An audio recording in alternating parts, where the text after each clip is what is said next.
అందరికీ హాయ్ అండి. నా పేరు Srilakshmi. Welcome to YouTube channel.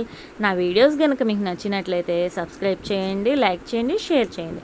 అయితే మీకు కట్టె పొంగల్ గురించి అందరికీ తెలుసండి. కాకపోతే ఈరోజు కొంచెం వెరైటీగా చేద్దాం అనిపించింది. డైట్ చేసే వాళ్ళు కూడా చాలామంది ఉన్నారు కదా. అయితే ఈ రెసిపీకి సంబంధించినవి చూడండి. 1 కప్పు కిన్వా రైస్ అండి, 1 కప్పు ఏమో పెసరపప్పు, జీడిపప్పు, తాలింపు దినుసులు, మిరియాలండి.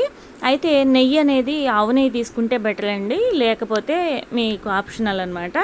అయితే పచ్చిమిర్చి, ఎండుమిర్చి తీసుకున్నాను. కరివేపాకు అయితే ఇది మా చెట్టు కరివేపాకు అండి.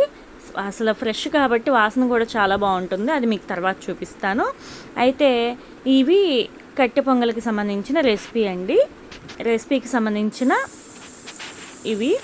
అయితే నేను కిన్వా రైస్ని, పెసరపప్పుని నైటే నానబెట్టానండి.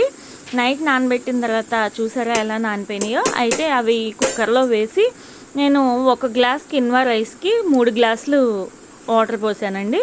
అయితే కొంచెం సాల్ట్, మిరియాలు అండ్ పచ్చిమిర్చి వేసి కుక్కర్ మూత పెట్టానండి.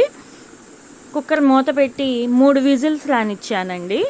అయితే ఎందుకంటే ఇంకా అంతకన్నా ఎక్కువ రానిస్తే చిక్కబడిపోతుంది, అందుకని. చూసారా ఎంత బాగా వచ్చిందో.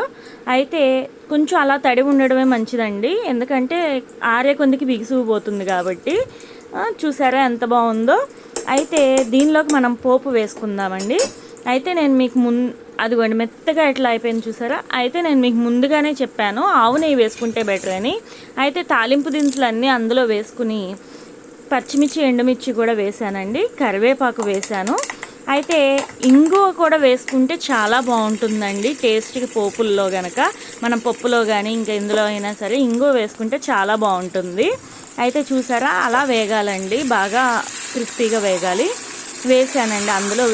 తాలింపు మనం రైస్లో వేసేసుకుందాం. వేసుకున్నాక అలా కొంచెం బాగా కలిసేలాగా కలుపుకోండి. అయితే దాన్ని చూడండి ఎంత బాగా ఇదైందో. టేస్ట్ కూడా చాలా బాగుందండి. మీ అందరికీ నచ్చినట్టయితే థ్యాంక్ యూ అండి.